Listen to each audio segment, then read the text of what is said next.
झारखंड का नाम पहला तो मिनरल्स और दूसरा उग्रवादियों की वजह से सुर्खियों में रहता है।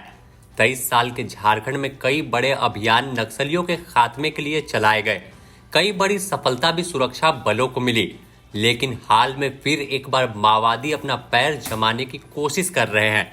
कोल्हार में पिछले एक साल से नक्सली और सुरक्षा बल के बीच जंग जारी है। वहीं पलामू, चतरा और गिरिडीह में नक्सलियों के कमजोर होने के बाद सीआरपीएफ बटालियन को हटाने की कार्रवाई शुरू की गई।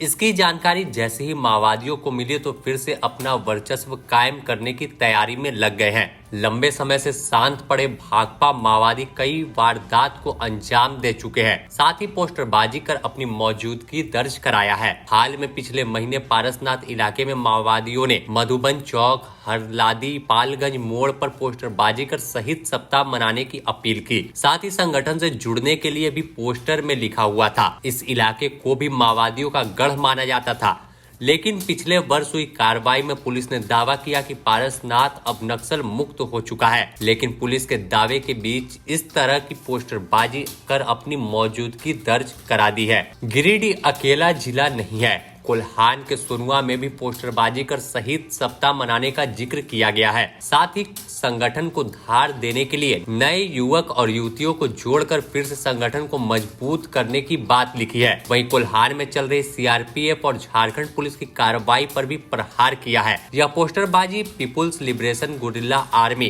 पीएलजीए की 23वीं वर्षगांठ के मौके पर फिर से एक नई क्रांति लाने का जिक्र कर रहे हैं। एक दिन पहले यानी 7 सितंबर की बात करें तो कोल्हान के सारंडा में माओवादियों और सुरक्षा बलों के बीच मुठभेड़ हुई थी। इसमें पुलिस ने दावा किया कि माओवादियों को बड़ी चोट पहुंची और कई जो नक्सली उपयोग में आने वाले सामान है वो भी बरामद किया है। इसके अलावा अगर पलामू की बात कर ले तो पलामू में भी माओवादी संगठन अपने पुराने साथी को जोड़ने की कोशिश कर रहा है। हुसैनाबाद और छतरपुर के खास इलाकों को अपना ठिकाना बना लिया है। माओवादियों का यह दस्ता पुराने कैडर को एक्टिव करने में लगा है। माओवादियों का दस्ता पलामू के हुसैनाबाद, छतरपुर, पांडु, मोहम्मदगंज, हैदरनगर सीमा में अपना ठिकाना बनाकर रह रहे हैं। जंगलों, पहाड़ों से घिरे क्षेत्रों में कभी कभी चहलकदमी भी लोग देखते हैं। माओवादियों का टॉप कमांडर नीतीश यादव समेत अन्य पुराने कैडर को सक्रिय करने की कार्य जो है वो जारी है। हाल के दिनों में माओवादियों ने चपला, छतरपुर इलाके के सड़क निर्माण में भी आगजनी की थी।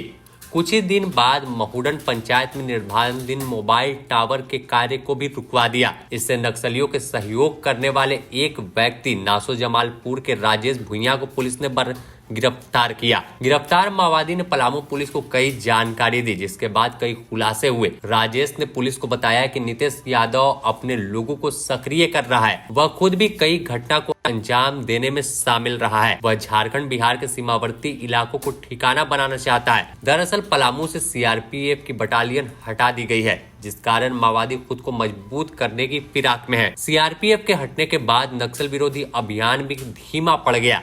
नीतीश यादव का दस्ता इस इलाके को लगातार अपना ठिकाना बनाने की कोशिश में लगा हुआ है। सीआरपीएफ के क्लोज होने के बाद सुरक्षा बलों को कोई सफलता भी नहीं मिली है। सीआरपीएफ के क्लोज होने के बाद नक्सली फिर से जिस तरह से पलामू को अपना गढ़ मानकर चल रहे थे, यहाँ के जंगलों में उनकी जो जन अदालत थी वो चलती थी, वैसा ही फिर से वर्चस्व कायम करने की कोशिश में है। विगत कुछ वर्षों से पूरा इलाका शांत था, किसी को आने जाने में कोई दिक्कत नहीं थी, लेकिन एक बार फिर लोग जंगली व पहाड़ी इलाकों में जाने से कतराने लगे हैं। माओवादियों के प्रभाव बढ़ने से विकास कार्यों पर भी असर पड़ने की संभावना दिखाई दे रही है। Bureau report, the news post, Ranchi.